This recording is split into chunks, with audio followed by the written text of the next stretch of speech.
Hi guys, Andy N, the amazing Natalie Easton. Okay, straight over to Natalie now. She's going to do not one, not two, but three poems from a fantastic collection. Over to you, Natalie.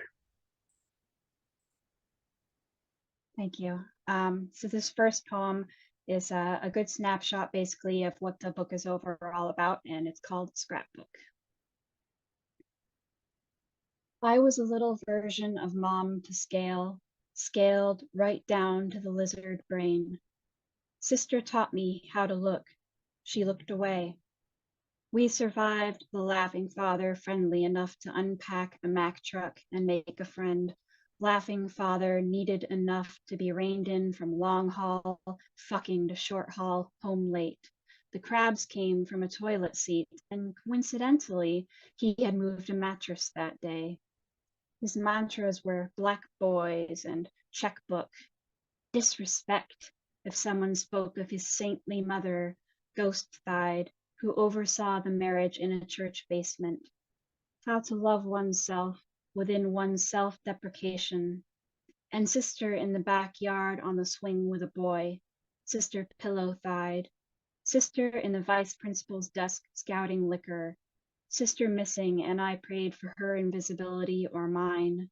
Sister thrown against the wall, lollipop clutched in one hand, the dimes not spent at the payphone in the other. She was ready to laugh about this later. Sister to a movie camera. Sister to a security camera. Sister to a space telescope. Sister resented. Sister hated. Sister illustrated on a leaf of my brain in a book I've closed. First book I wrote. First book I'd saved from a burning house.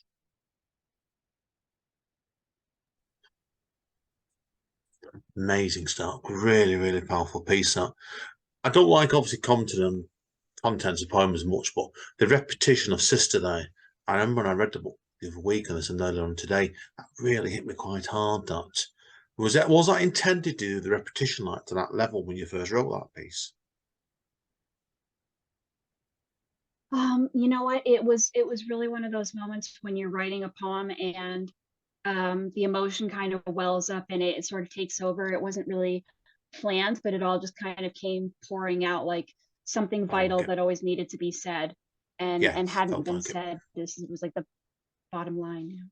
He has a proper burst in that poem, and it's really, really powerful for it. I'm not going to ask any more because obviously, well, I'd rather let the poem stand for itself. So, okay, I know you got your second piece now, so I'll let you carry on. This one's called Jack Nicholson is a Hypocrite. Jack Nicholson sat down at the table, ordered a short stack, and told me how it was, laying out his plastic fork vertically. Look, he said, your sister is a bitch. She'd tease. She's so dirty she can't eat the things she touches. He leaned over his plate, pointed his knife, and pulled the trigger on a frightening wink. Sometimes a duck is a duck, and a bar of soap is just slippery. He was all talk. I knew that if I touched him, he'd bolt to scrub his red hands clean. I'd keep eyeing Pepper suspiciously, and if something on my plate seemed poison, I'd ask Mom to share it with me.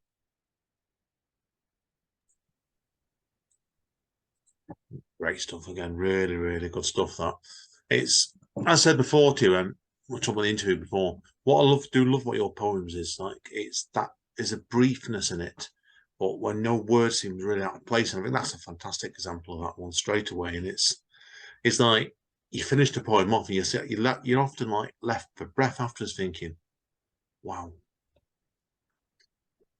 So did you find that when you wrote that poem yourself? It Thank was you. like at the end of it, you thought, "Oh my God." You do sometimes, don't you, at work? Oh, sorry, you Oh, broke up a sorry. little. The line broke up. Sorry about that. Yes, dodgy English internet connection. But what I loved about that poem was the briefness of it. It's like it's got a briskness about the pace in it, and like the memories. Like you've managed to not put a word out of place on it, and that's I think what Sharon Olds really good showing your influences there in that piece straight away. Thank you.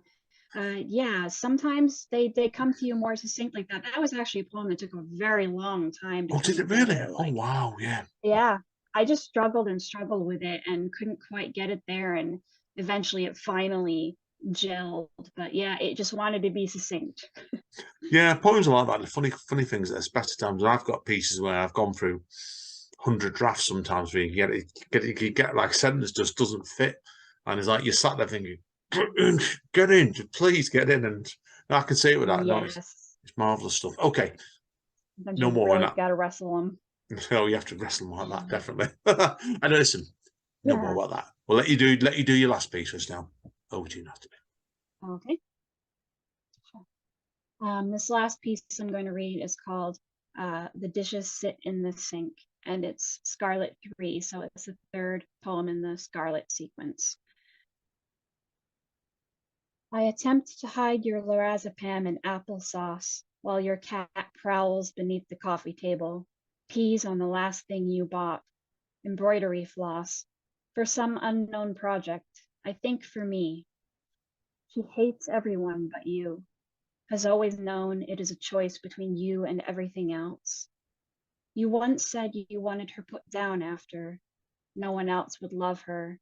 Leaving her would be cruel. If it's company you want, I'll voice my willingness. You know that seeing the world your way was the least I could do. I have tried to escape without burying you.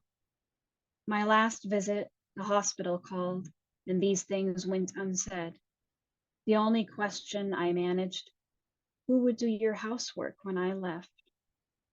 And that was how we cried, for the reality of dish soap.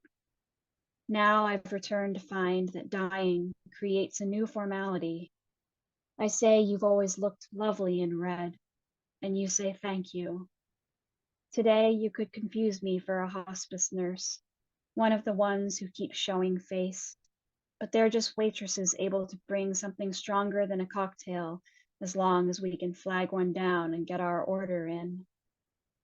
They swab your mouth with pink touthettes daily on 15-minute shifts. They make me feel small by keeping you clean.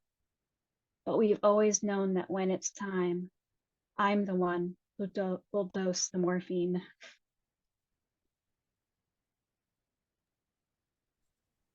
Oh, God, you nearly made me cry in that last piece then. I'm sorry, Natalie. Oh, my God. Wow.